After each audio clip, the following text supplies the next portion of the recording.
Welcome back, YouTubers, to my channel of an everyday life on Aspie. If you're new to my channel, I welcome you all. I'm Aspie. I'm all about creating mental health and awareness and sharing my life stories with Aspergers syndrome and the like, along with tips and advice along the way.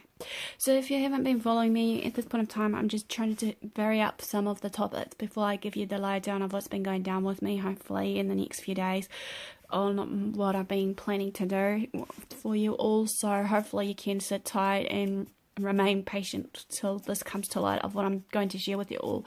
So basically at this point of time, I'm going to bringing out some more of my autism related series of autism, and be it whatever it may be, because as I said, this is how I roll, because that's where my main function lies, as well as basically in saying this, I also do health and awareness and all that, as in advocating, mentoring, educating you all to get to know me as a person or anyone else on the spectrum, so that you can know that everyone's not all the same.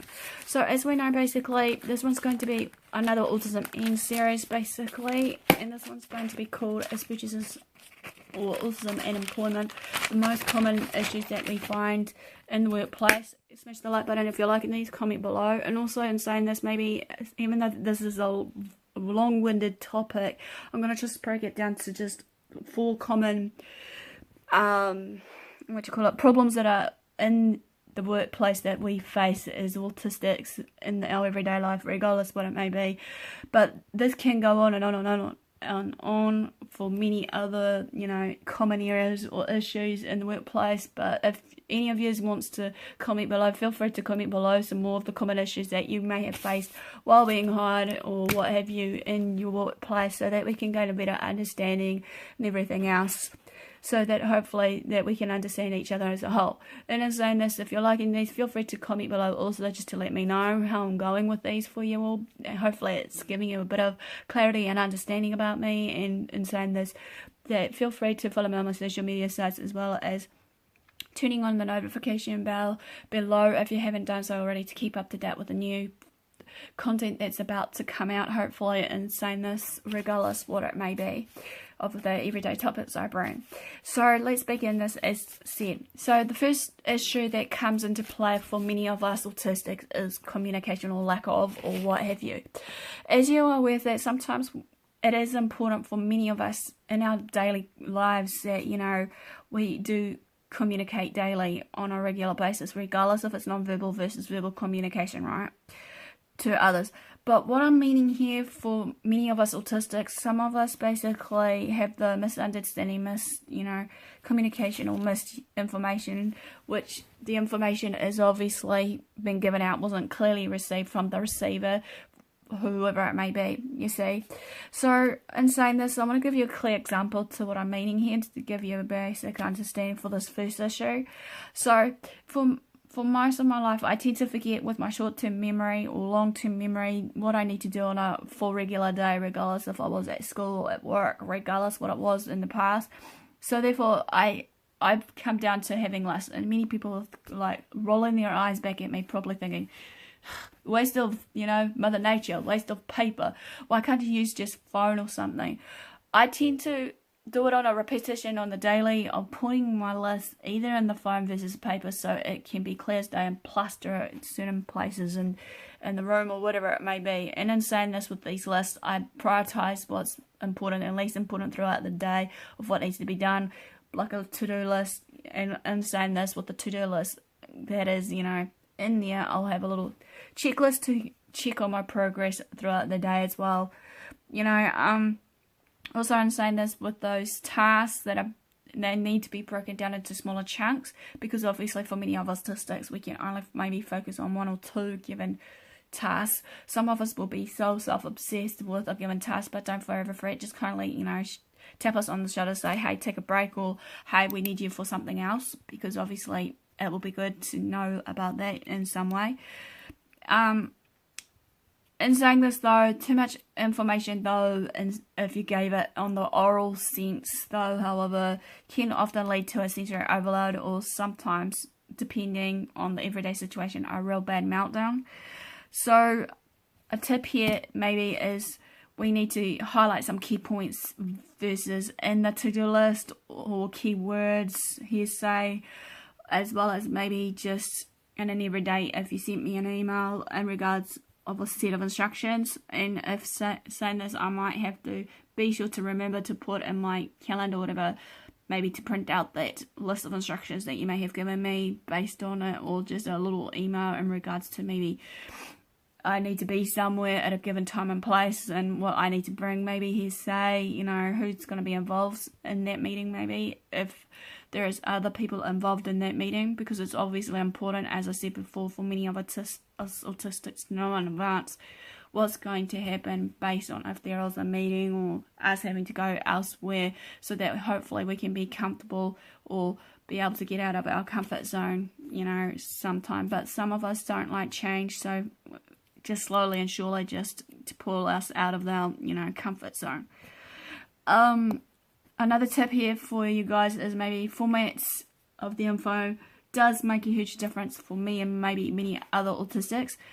So, in saying this, ask about my communication preferences, because every autistic is different. Many autistics may not like to be, you know, rung to be called in or what have you. Some of us may like just to be on the screen, you know, text out with the phone versus, you know, emails or what have you.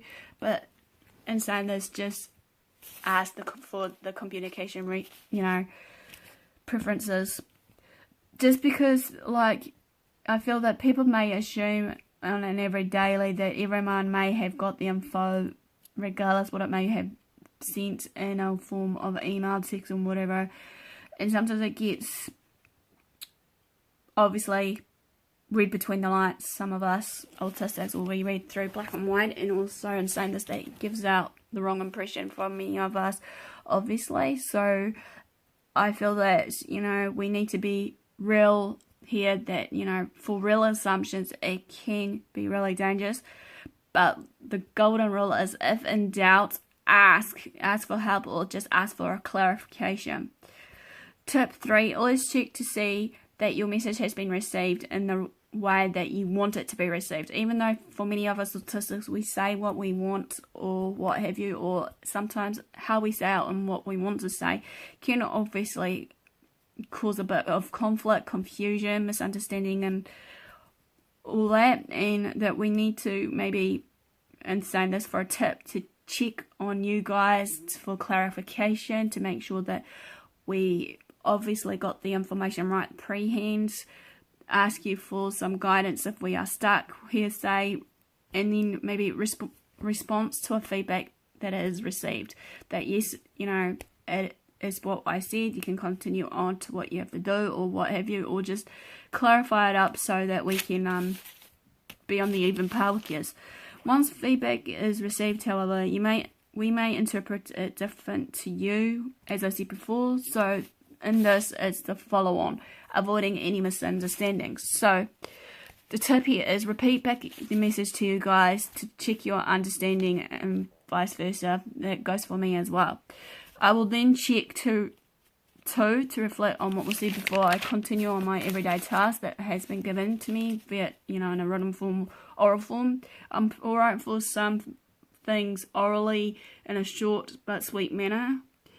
If I have understood and got the info right, then hopefully within that, the recipient or the giver of the message basically should be able to have the confidence in me in doing so, to do what is required for me. So issue number 2, obviously, is the sensory and processing needs.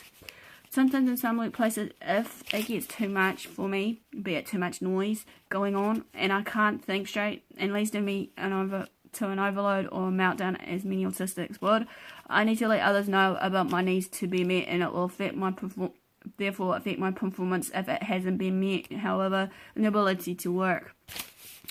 So basically, I'm saying this, seeking an informed management is often better than just asking for official accommodations. What I mean here is, for me, sometimes I like to socialise in groups when and if the time arises in an everyday situation in a classroom or wherever I may be. But then again, I need my quiet time as well to just reflect, rewind, and hopefully, in saying this, with that meltdown or whatever it was that I was going through that day, I can just be able to just reflect on my day and actually see what I can do to actually, if I've done a mistake, rectify it or what have you. as well. Don't forever think I'm just plain blunt ignoring you just because I may be that little quiet, shy introvert working in the corner with my headset on, he say. Maybe another one is basically just kindly tap on the shoulder if I was working with you in a group and, you know, politely, you know, say to me what you need out of me.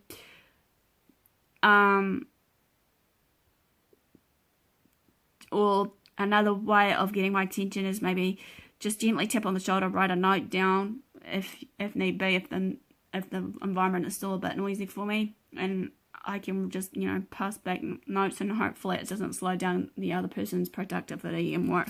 Also, in saying this, issue number 3 is skills gap. As we know, this issue is even more worse for us autistics when there is inadequate training, or just people in general with inadequate training. It can happen on both sides of the scale, people with and without autism, obviously.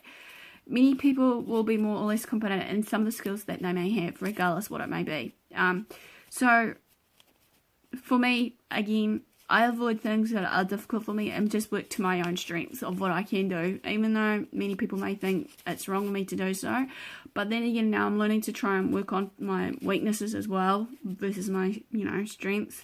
But in saying this, weaknesses should be focused upon as well, so that hopefully I can create a better outlook for that productivity versus whatever or what have you. Okay, another one is many a times people may assume that just because I've got all these skill sets of certain things, being organised, I'm all about list making, you know, being able to talk on phones or whatever else. Basically, they assume that, you know, I'm good at that and the other stuff that I'm actually not, regardless of what they, you know, do in a team effort. But the tip here is to be upfront and honest about, you know, the limitations that we have, and hope that they can accept you and the Aspergers, even though there will be a downfall again that might tend to just put a judgment call on you, and they may end up feeling like they have to babysit you 24/7 regardless of what you're going to do in the workforce. But you shouldn't have to. Basically, you should just tell them and be honest and upfront, as I said. Also, in saying this, teamwork is important. Everyone has their own set skills regardless, and that is good as it can get. Everyone basically have it, and obviously in saying this, it can bring some of the skill sets to the table regardless to work functionally as a team. So without all these skill sets that we have, you know, the team obviously can be broken down, and obviously with all that, again, miscommunication, misunderstanding and whatnot, then obviously team building isn't good. So, then another one is for issue number 4, last not least, is the social aspect. Social aspect of work. I don't mean that I'm about outside work, you know, lunchtime, office breaks, coffee breaks, whatever. I'm meaning the social connections that is important, and including ourselves to take the time out that we need, having a breather and whatnot.